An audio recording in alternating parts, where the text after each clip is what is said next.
Hello everyone, welcome to MDC Learning, Standard SYBCom, subject Financial Accounting, and our today's topic is redemption of debentures. I already told you about the debentures. Debentures क्या होते हैं? I told you the questions on issue of debentures. Okay. Like in addition to the fund which is raised by issue of shares, the company have to borrow some amounts of money, like large amounts of money. Then it may not be possible for the few lenders to meet such a loan requirement. Hence, a corporate loan may be divided into many units, and in that units, one of the unit we called it as debentures. वो होते हैं आपके debentures, यानी company को अगर share issue करके पैसे पूरे नहीं पड़ रहे हैं और उनको और पैसे चाहिए उनके फंड को रेस करने के लिए, बड़ा फंड करने their loans, we called it as the debentures. हम उनको डिबेंचर्स बोलते हैं. ठीक है. So redemption of debentures, let us see what is redemption of debentures. Redemption of debentures क्या होता है, मीनिंग आपकी स्क्रीन पे दिख रहा है, मीनिंग पढ़ेंगे उसके बाद फिर हम देखेंगे कि क्या होता है. पहले तो the word redemption, redemption of shares आपने किया, redemption of preference shares, so you know the redemption means the repayment. Okay, so here we are learning how to repay the debentures, and it is totally depends upon the debentures which whether they are irredeemable debentures or they are redeemable debentures. In terms of redemption at par, premium or discount, that totally depends कि है ना हम लोग उनको पैसा जब repay कर रहे हैं तो हम कैसे कर रहे हैं. So here, if the question is like what is redemption of debentures, then redemption of debentures refers to the payment of amount of the debentures by enterprise when debentures are reclaimed liability on account of debentures is being discharged. To put in it the other words, the amount of debentures needed for redemption of debentures is large, and hence economic enterprise make adequate provision out of gain and acquire capital to reclaim the debentures. Here once again the little bit more elaboration of debentures, like repayment जो आप कर रहे हो debentures का कैसे कर रहे हैं. It means the repayment of debentures to debenture holder. Debentures can be redeemed either par or at a premium. यानी अगर debentures 100 रुपए का issue हुआ है, ठीक है, तो रिडीम करते टाइम आप या तो 100 रुपया वापस दोगे या फिर आप 110 रुपए वापस दोगे. ठीक है. You can not redeem the debentures at discount. Correct. The terms and condition of repayment are usually given in the prospectus inviting application for the issue of debentures. तो आपको भी पता है कि prospectus क्या होता है ना. एडवर्टीजमेंट होती है जब आप दे रहे हैं, यानी आपके नॉर्मल पब्लिक को दे रहे हैं, उनको बता रहे हैं, अवेयरनेस दे रहे हैं कि बाबा आप कितने रुपए के डिवेंचर्स इशू कर रहे हो, पर डिवेंचर कितना देना है, सिक्योरिटी में क्या है, रिडम्पशन कब है उस डिवेंचर का, everything, each and every information will be return in your prospectus. So here there are 4 ways by which the debentures can be reclaimed, namely the payment in lump sum, the payment in installment, purchase in an open market, and by conversion into shares or a new debenture. ठीक है. यानी आप debenture का repayment कैसे कर सकते हो, lump sum amount पे करके, इंस्टॉलमेंट में पे करके, purchase into the open market, like company ने अपने ही डिबेंचर्स को वापस से परचेज कर लिया वो तरीके से, और by the conversion into shares or the new debentures, or you can get your debentures back and you can issue the same like number of debentures but decrease percentage. ठीक है. जब हम लोग ये इन डिटेल करेंगे ना तो मैं आपको बताऊंगी. यहाँ पे थोड़ा थोड़ा elaboration मैंने लिख रखा है. let us see what are they. the payment in lump sum क्या होता है. ठीक है. यहाँ पे enterprise reclaim the debentures by paying the fund in lump sum or the round sum the debenture holder during the maturity thereof as per the terms and conditions of issue. Correct. Terms and conditions होती है issue की, जिसमें पहले से ही पता होता है कि कितना मिलने वाला है. वही लमसम अमाउंट आपको रिसीव हो जाता है at a time of redemption. उसको हम लोग बोलते हैं पेमेंट इन लमसम. लमसम में हमको पैसे मिल गए. ठीक है. Now payment in instalment, you know very well the word instalment. Instalment क्या होता है, टुकड़े टुकड़े में मिलना, पार्ट पार्ट में मिलना. ठीक है. Under this method, usually redemption of debenture is paid in installments on a particular date during the time in possession of debentures. The total amount of debentures liability is being divided by the total number of years. This must be noted that authentic debentures reclaim are organized by the sources of drawing the required number lots out of the debentures outstanding for payment. So here we are paying by way of installment, and after that purchase in open market.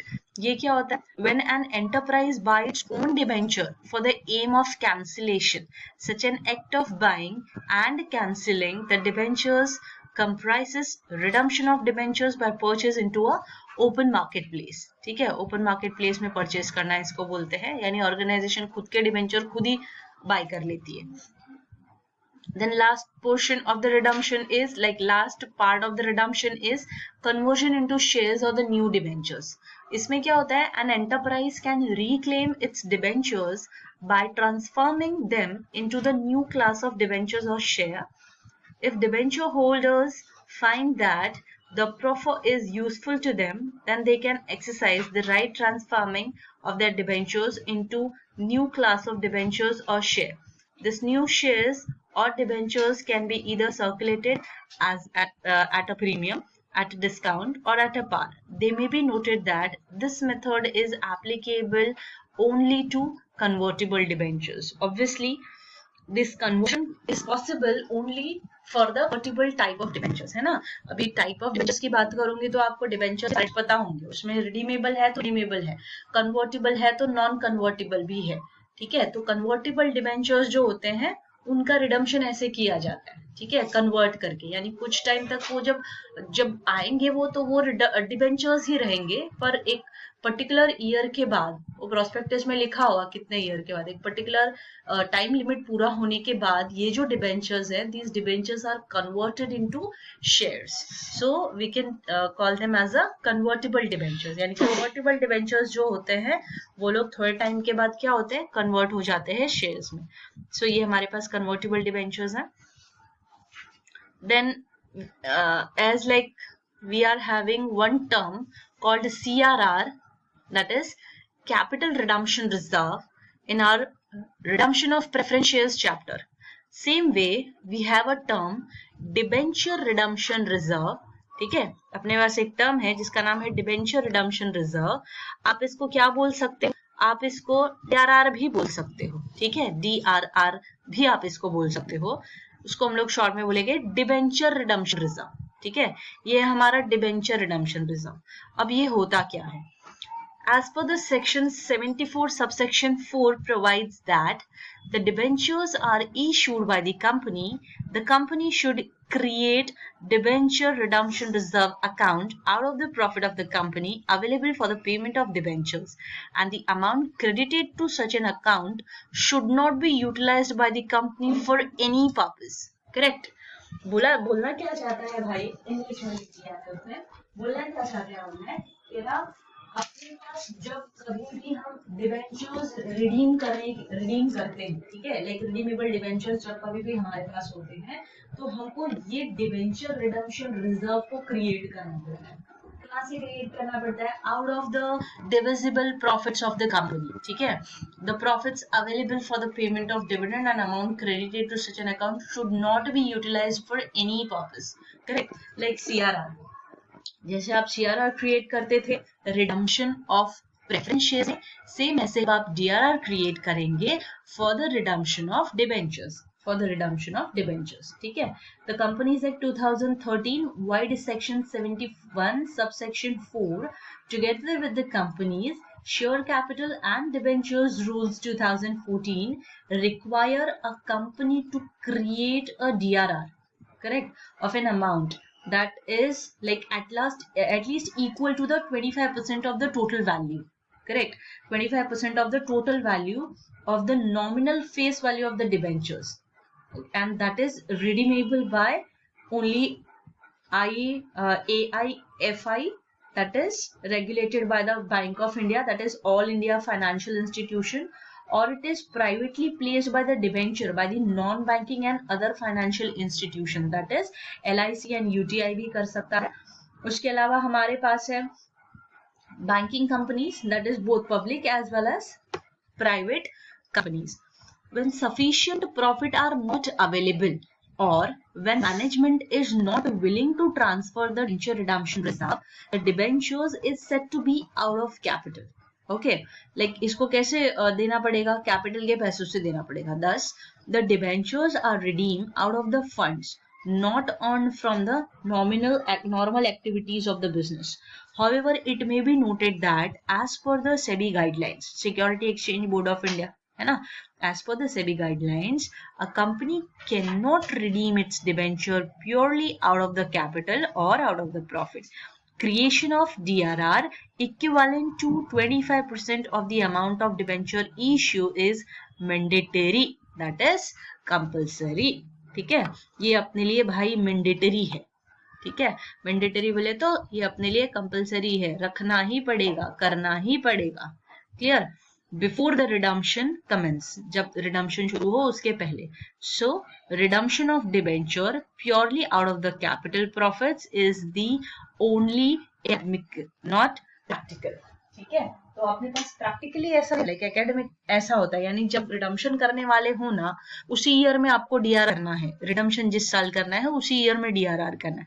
Redemption नहीं करना है तो DRR करना है क्या? नहीं, redemption नहीं करना है तो डीआरआर करने की जरूरत नहीं है. ठीक है, in short, like debenture holder are paid out of the profits of the company. So when adequate profit is are not transferred from the profits to reserve account before the redemption of the debenture, such a redemption is said to be out of the profit. This may be done by creating the DRR or out of the profit every year. हर बार अपने को करना पड़ेगा, हर साल अपने को करना पड़ेगा. ठीक है, क्यों? क्योंकि जैसे देखो कैपिटल का रिडम्पशन जब आप करने जा रहे हो, कैपिटल रिडम्पशन बोले तो आपके प्रेफरेंस शेयर कैपिटल को जब आप रिडीम करने जा रहे हो, that time what you are doing, आप जर्नल एंट्री लिखते हो ना. लाइक जर्नल एंट्री क्यों? आप CRR क्रिएट करते हो. ठीक है, capital redemption reserve, that is capital के वैल्यू को रिडीम करने के लिए रिजर्व क्रिएट करते हैं. ठीक है, सेम वे हमारे पास यहाँ पे DRR, that is debenture redemption reserve. ठीक है, अब डिबेंचर इन्वेस्टमेंट रिजर्व, अब ये हमारा डिबेंचर इन्वेस्टमेंट, ये भी एक टाइप का इन्वेस्टमेंट है. Debenture investment reserve. Now here also see what they have return for debenture investment reserve. Every company required to create or maintain DRR shall on or before 30th April of each year deposit or invest, as the case may be, a sum which shall not be less than 15% of the amount of its debentures measuring during the year ended of 31st March of next year. Such an investment shall be in any one or more of the following modes, namely deposit with any scheduled bank or securities with the central or the state government. Now what is this?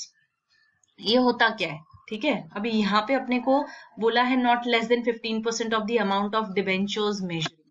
ठीक है, तो सबसे पहले DRI, debenture redemption investment reserves, like you can say debenture investment reserve और you can say debenture reserve investment, कुछ भी बोल सकते हो. ठीक है, दोनों में से कुछ भी बोल सकते हो. बेसिकली ये डिबेंचर इन्वेस्टमेंट रिजर्व्स होता है, जिसको आप बोलते हो DIR. ठीक है, ये आपका DIR. तो ये DIR भी आपको क्रिएट करना कंपलसरी है. नाउ एवरी कंपनी रिक्वायर और क्रिएट और maintain DRR shall on or before 30th April of each year deposit or invest, in case may be some or shall not be, a 15% of the amount of its debenture measuring during the year ended 31st day of every March. ठीक है, यानी हर बार जिस भी company को redemption करना है उसको उसके रिडीम्ड वैल्यू का, ठीक है, जो जितना भी डिबेंचर रिडीम होने वाला है उतने रिडीम्ड वैल्यू के डिबेंचर्स के टोटल वैल्यू का 15%, ठीक है, एक इन्वेस्टमेंट क्रिएट करना पड़ेगा एंड बाद में उस इन्वेस्टमेंट पीछे आपको इंटरेस्ट रिसीव भी हो सकता है, इंटरेस्ट रिसीव नहीं भी हो सकता है। लाइक अगर आपने वो इन्वेस्टमेंट साल के शुरू में किया तो इंटरेस्ट मिलेगा। सो स्टूडेंट्स, हमको DIR भी क्रिएट करना है, which is 15% of the total value of your redeemable debenture, in fact. ठीक है, now let us see the most important part of our topic, which is journal entries. Journal entries regarding redemption of debentures. बच्चों देखोगे ना बहुत ध्यान से, सिर्फ 6 journal entries है, ठीक है, 6 journal entries with 1 balance sheet. In fact, they were not asking you balance sheet very frequently. They will ask you only the journal entries, to write up the journal entries, because calculations are there. Okay, हमारे पास calculation थोड़े ज्यादा होते हैं इसमें debentures में, और balance sheet बनाने के लिए आपको बहुत कम बार बोला जाएगा, सिर्फ हर बार आपके पास ये 6 की 6 एंट्री सही होनी चाहिए, ठीक है। तो those who are knowing how to pass the journal entry, उनको पता है, अगर जर्नल एंट्री का बेसिक कॉन्सेप्ट पता है तो वो जर्नल एंट्री पास कर पाएंगे, पर जिनको बेसिक कॉन्सेप्ट नहीं पता वो नहीं लिख पाएंगे, ठीक है, नहीं कर पाएंगे जर्नल एंट्री। तो उनके लिए क्या ऑप्शन है बचा हुआ, उनके लिए यही ऑप्शन बचा है कि ये पूरी की पूरी एंट्री को पूरा बाय हार्ड कर ले, ठीक है, पूरी एंट्री बाय हार्ड कर ले। Now let us see how why the entries are coming, और हम लोग उसको कैसे पास कर रहे हैं एक के बाद एक। तो सबसे पहली एंट्री हम किसकी करेंगे बच्चों, इन्वेस्टमेंट वाली। अभी मैंने आपको बताया ना थोड़ी देर पहले, जो हम एक इन्वेस्टमेंट क्रिएट करते हैं, डिबेंचर रिडम्पशन इन्वेस्टमेंट जो हम क्रिएट करते हैं, फर्स्ट एंट्री हमको उसी डिबेंचर रिडम्पशन इन्वेस्टमेंट की करनी है। So the first entry will be debenture redemption investment account debit, debenture redemption investment account debit to bank account, ठीक है, debenture redemption investment account debit to bank account, ये एक entry.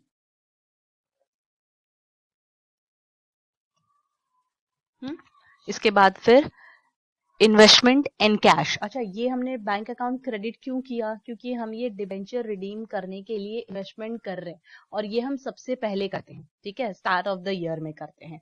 और उसके बाद फिर हम डिबेंचर एंड कैश करेंगे। कैश की एंट्री डायरेक्टली क्यों लिखी, क्योंकि अब आप इन्वेस्टमेंट जो है उसको बंद करोगे। क्यों ये इन्वेस्टमेंट हम बंद करेंगे, because this is the time to redemption ना, ये साल के लास्ट में करेंगे हम।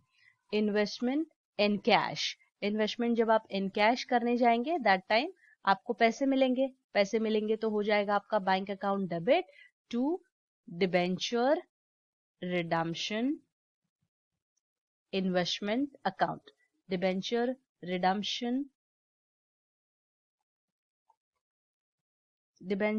Redemption investment account. Now on transfer of profit from profit and loss account और DRR, अब DRR क्रिएट करना है, ठीक है। DRR किससे क्रिएट करेंगे, किसी से भी, जो भी आपके डिविजिबल प्रॉफिट्स है, मैंने आपको बताया था रिडम्पशन ऑफ प्रेफरेंस शेयर में पूरी लिस्ट पता है आपको, सो वहां से ही आपको पिक करना है प्रॉफिट एंड लॉस अकाउंट का बैलेंस या फिर जनरल रिजर्व का बैलेंस। इनफैक्ट ये डिबेंचर्स वाले क्वेश्चन में mostly the balance sheet is present, ठीक है। उसके अलावा आपके पास जो कोई भी क्वेश्चन होगा उसमें जिसी भी डिविजिबल प्रॉफिट का इंफॉर्मेशन रहेगा बच्चों, वो डिविजिबल प्रॉफिट का इंफॉर्मेशन आपको यूज करना है। और उसके बाद फिर यहाँ पे profit and loss account debit, general reserve account debit to debenture redemption reserve account, ये तरीके से आपको एंट्री पास करनी है आपके DRR क्रिएशन के लिए। DRR क्रिएशन के लिए अब DRR कितना क्रिएट करेंगे, created 25% of the face value of debenture. Listen once again, आपका देखो क्या है, on transfer of profit from profit and loss account or DRR created 25% of the face value of debenture. debenture के total 25%, total debenture जितना भी है आपका उसका 25% अगर आपको क्रिएट करना है तो टोटल डिबेंचर की वैल्यू 25% जितनी भी होगी कैलकुलेट कर लोगे, और जो कुछ वैल्यू आएगी उतनी ही वैल्यू आप प्रॉफिट एंड लॉस अकाउंट से या जनरल रिजर्व से लोगे। So PNL account debit, general reserve account debit और DRR अकाउंट क्रिएट करोगे, that is to debenture redemption reserve account या फिर टू DRR।